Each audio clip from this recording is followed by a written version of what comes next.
Bonjour, bienvenue sur Aquabota. Aujourd'hui, on s'est levé très tôt, à 4 heures à peu près, pour faire cette vidéo, pour vous présenter en fait une serre d'un de nos fournisseurs, enfin une des serres parce qu'ils en ont plusieurs, et aussi pour couper la tête à quelques idées reçues. Et la grande idée reçue que l'on a souvent quand on discute avec vous, c'est mes plantes sont cultivées dans de l'eau.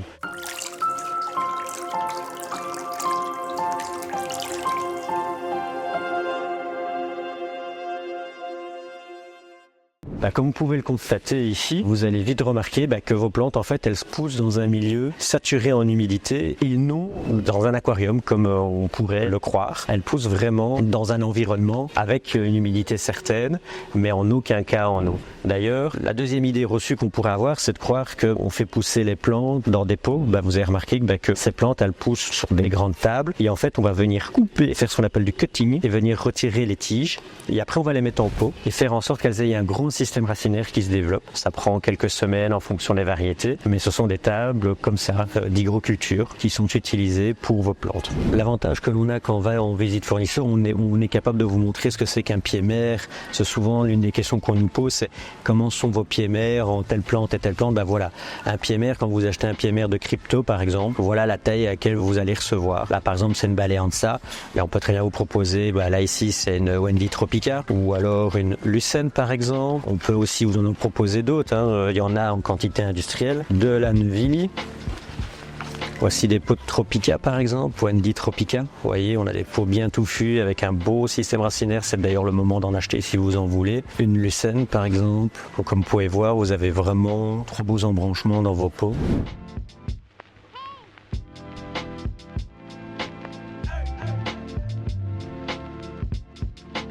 Pour nous demander des fois des grandes échinodorus, par exemple, voilà, là vous avez une échinodorus radicane, c'est une plante qui fait facilement 50-60 cm, mais on est capable de vous les avoir aussi dans cette taille-là. Il suffit juste de nous envoyer un petit mail, par exemple, et on est capable de vous avoir des grosses tailles. Je vous laisse regarder par vous-même. Chez Aquabota, on est capable de vous fournir des choses assez spécifiques, comme du petit, comme du grand. Il suffit juste de nous le demander. C'est sûr que c'est pas pour les aquariums de Monsieur Tout le Monde, mais on a tout ce qu'il faut et on sait avoir tout ce qu'il faut quand on nous le demande.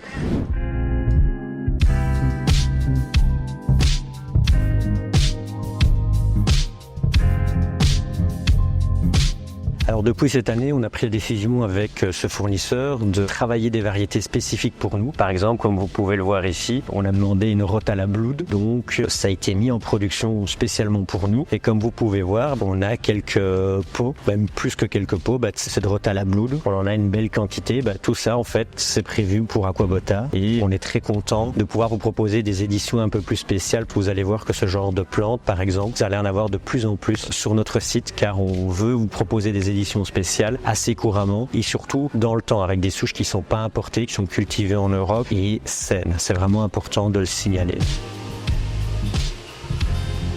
Ici on est dans la serre des Anubias. Alors vous allez voir que c'est une serre qui comporte des milliers de plantes. On se demande pourquoi les Anubias sont des plantes qui coûtent cher quand on va dans son magasin ou qu'on les achète de préférence sur Aquabota. Tout simplement c'est une plante qui pousse très lentement. Vous l'aurez dû le constater dans votre aquarium. Elle va faire une feuille tous les mois, voire 2-3 feuilles si vraiment elle se plaît. Mais pour qu'une plante arrive à cette taille-là, vous avez entre 6 et 7 mois de culture. Tandis que les autres plantes, vous allez être globalement sur 3 semaines, 4 semaines. Si on a une superbe météo, ça peut même mettre moins. Une crypto, une Microsorium, une Anubia, ce sont des plantes qui poussent très lentement, minimum 6 mois. Si vous allez sur des variétés très spéciales comme on peut en avoir des Variegata par exemple, il y a des fois ça représente un an de travail chez ce fournisseur qui sont vendus en à peine 72 heures. C'est vraiment comme ça que les fournisseurs travaillent.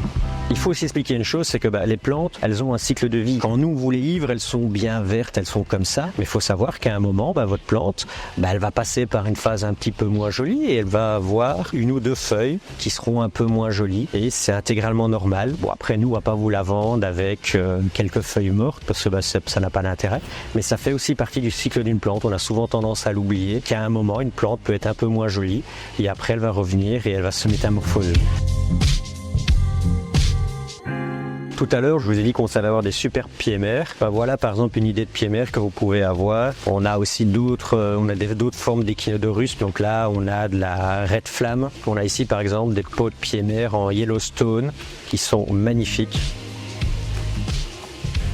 Avant de devenir un beau pied mère, bon là ce sont des jeunes pieds qui sont encore en formation, on commence vraiment de rien du tout. Entre ces stades-ci et ceci, vous avez 6 bons mois pour avoir un beau pied mère bien touffu. Comme vous pouvez voir, ils ont aussi des productions vraiment plus spécialisées, hein, par exemple comme les Anubia Gold.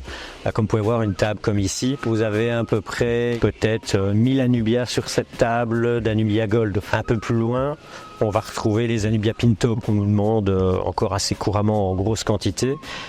Entre ce moment-là où vous avez un pot qui est prêt à être vendu et ce petit pot-là, vous avez quand même 3 bons mois avant d'arriver à quelque chose de vendable.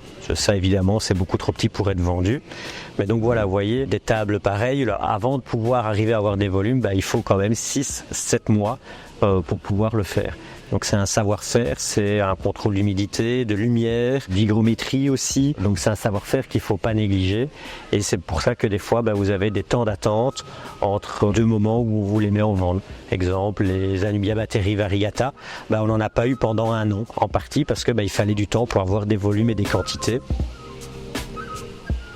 Ici, par exemple, on est vraiment sur des pieds à taille adulte, en Microsorium Peterus. Donc là, on est vraiment au stade final, celui auquel on va vous le vendre. C'est votre pot de 9 cm, donc la Microsorium XL, comme on l'appelle. Ça, c'est la taille après 6 mois, 1 an à peu près, de pouces en fonction de la météo, parce que le facteur météo, l'air de rien, a un très grand rôle. Pour avoir ça, on commence avec des petits pots de cette taille-là, voire même moins, comme vous pouvez voir, si on veut vraiment prendre tous les stades. Entre ces 3 stades-là, vous avez encore une fois de plus 4 à 5 mois. Et pendant ces 4 à 5 mois de pousse, vous allez avoir des gens qui vont venir enlever la petite mousse autour. Il faut savoir que vu que c'est une plante à croissance lente, des mousses vont venir se mettre à côté et donc elles vont être nettoyées, choyées. Tout ceci, en fait, c'est ce qui fait le prix de votre plante. C'est une plante qui va être choyée pendant littéralement 4-5 mois, où on va enlever toutes les petites mousses, où on va vérifier qu'elle se passe bien et après on arrive à un plateau de 54 comme ça, vendable, mais vous avez 5 à 7 mois de travail pour arriver à ce résultat-là. Chez Aquabota, c'est ce qu'on essaye de faire de plus en plus, c'est de vous proposer des plantes non plus d'importation, parce que comme on a pour le moment c'est 50% d'importation, 50% de plantes en pousse en serre, à l'avenir on aimerait bien arriver à 99% de plantes en serre cultivées en Europe. Alors ici c'est vraiment une serre où il y a beaucoup de pieds mères, je parle principalement de ça. Souvent on a la question, mais tiens, un pied mère, est-ce que c'est gros, c'est pas gros? Est-ce qu'il y a moyen de faire beaucoup de plantations avec? Très clairement, en cette saison, vous avez vraiment des pieds mères qui sont magnifiques. Il ne faut pas hésiter non plus, quand vous avez un doute sur la taille, les quantités, de nous demander quelles sont les tailles actuellement. C'est toujours avec plaisir qu'on vous y répond. On a souvent les informations auprès de la serre de savoir si effectivement elles sont grandes, petites. On est en contact régulier avec eux. Donc dès que vous avez une question, une demande, on est capable de vous y répondre. Si vous regardez à votre gauche, vous avez les Microsorium Windelove aussi. Ce sont aussi des pieds mères et ils sont très touffus en ce moment. C'est vraiment des très beaux pieds. On reste dans la série des pieds mères en Echinodorus. Un pied mère d'Echinodorus Ocelot par exemple. Si vous voulez des Echinodorus Uruguay, voilà par exemple. Faut pas hésiter. C'est pas ce qui manque. On en a en quantité.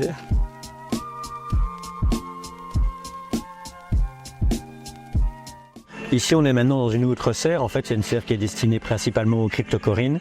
Là, par exemple, vous voyez, vous avez un trait de cryptocorine parva, une des très grosses ventes chez nous. Mais vous en avez des milliers. On a des superbes pots de cryptocorine Wendy Tropica. Vous avez plusieurs stoplons, un très bon enracinement. C'est aussi pour ça qu'on aime bien travailler avec ce fournisseur-là. Ça, c'est très important pour la reprise dans votre aquarium. Vous avez par exemple ici de la Wendy. Vous voyez, il y a toujours des petites feuilles jaunes. Il ne faut pas oublier qu'elles poussent dans des gros traits. Ça, le plastique que vous voyez là, on appelle ça des traits. Avant de vous les envoyer, on enlève les 2-3 feuilles jaunes, mais vous avez une plante qui est vraiment très très saine en tout point, avec un bon système racinaire qui est bien blanc, car s'il est brun, c'est que les racines sont en train de mourir. Si elles sont bien fermes comme ça et bien dures, vous avez une plante qui est en excellente santé.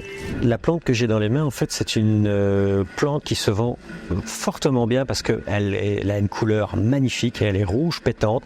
C'est la Cryptocorine Flamingo. D'ailleurs, quand vous la recevez, elle est souvent comme ça. Et l'un des commentaires que l'on a très couramment, c'est tiens, pourquoi ma Cryptocorine Flamingo elle est pas rouge comme sur vos photos? Je comprends pas trop. Parce que simplement elle est cultivée en serre et le fait qu'elle soit cultivée en serre, elle ne prend pas encore toute sa couleur. Elle la prendra définitivement dans votre aquarium et vous allez voir qu'elle prendra un très gros rouge bien pétant. D'ailleurs, si vous la mettez sous un super éclairage, alors là ce sera une explosion de couleurs. Ici par exemple, la plante a eu beaucoup de lumière.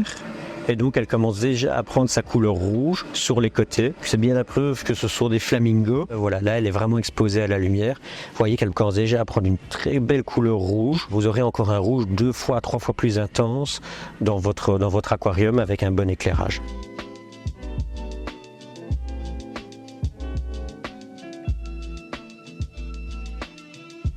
Ici, on est dans une serre où on travaille principalement des articles sur souche ou sur roc, par exemple, comme ici. Ça, c'est le genre d'article que vous pouvez retrouver dans cette serre-ci. Des souches de microsorium avec du bois. Mais vous avez aussi, par exemple, des petites carpettes, comme ici, de microsorium, de 5 cm par une dizaine de centimètres, que vous pouvez fixer soit verticalement, ou alors vous pouvez simplement la poser sur votre sol, si vous voulez pas vous casser la tête. Voilà.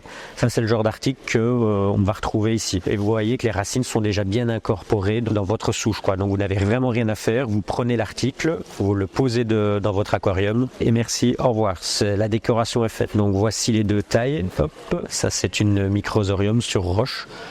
Ça, c'est aussi des choses qu'on sait vous avoir, il n'y a aucun problème. Si vous souhaitez une autre forme, là on avait de la microsorium petit, là ici on a de la microsorium Indolove. Voilà, ça donne un très beau rendu directement. Là c'est un mix avec une Anubia et des microsoriums. Ça aussi c'est des choses qu'on sait vous avoir et ça donne déjà du volume. Il ne faut pas hésiter à nous dire, tiens voilà, moi je suis intéressé, je recherche quelque chose qui va faire la décoration de mon bac. Ou alors on a aussi ceci par exemple. Vous avez de la mousse avec une Anubia coin. On passe au bac d'à côté.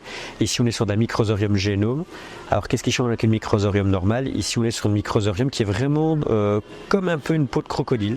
Si vous regardez bien, on voit que c'est bien marbré. Donc c'est une microsorium qui est sortie il y a un peu moins d'1 an. Et ça peut donner un peu du contraste si vous souhaitez dans votre aquarium. Voici les petits sports de reproduction de cette microsorium que vous pouvez voir juste ici. Alors n'hésitez pas quand vous avez des décors comme ça que vous souhaitez sur pierre, un peu sur demande on va dire, n'hésitez pas à nous demander des formes et des tailles particulières, ça ne nous pose pas de problème. La seule chose, venez avec une idée précise de ce que vous voulez et nous on peut demander à la serre ce qu'ils ont. Comme vous voyez, ils ont du volume, ça pose aucun problème de demander une minor, de demander une microsorium mini par exemple sur rocher comme ici. On cherchez pour vous et on vous trouvera celle qui pourra vous convenir dans le cadre de votre projet. Là voilà, vous avez une petite mini. Ici on est sur une des stars de l'aquariophilie où on en a tous au moins une fois dans un bac quand on a commencé. Ce sont des Echinodorus bleri. Ça c'est une plante, vous voyez, tout ça c'est de l'Echinodorus bleri. Ça en dit le volume qui sort ici chaque année de ces serres. On est sur une serre qui sort quand même entre 2-3 millions de plantes approximativement par an. Donc c'est des volumes impressionnant. Sachez qu'une table comme ça représente 4000-5000 plantes à peu près. Merci d'avoir regardé cette vidéo. On espère qu'elle vous aura permis d'apprendre beaucoup de choses et aussi de couper court à certaines idées reçues dont la principale c'est toutes les plantes d'aquarium poussent sous eau. Non, 90% voire 95% de vos plantes poussent effectivement hors de l'eau et seulement 5% d'entre elles poussent dans l'eau et sont souvent des plantes d'importation. Si vous avez des questions, n'hésitez pas à nous les poser. Après, si c'est pour avoir les recettes de famille de la production des plantes de chez notre producteur, ça ils ne vous les donneront pas bien évidemment, mais c'est toujours avec plaisir pour vous répondre à vos questions. Merci d'avoir regardé cette vidéo et on se retrouve à la semaine prochaine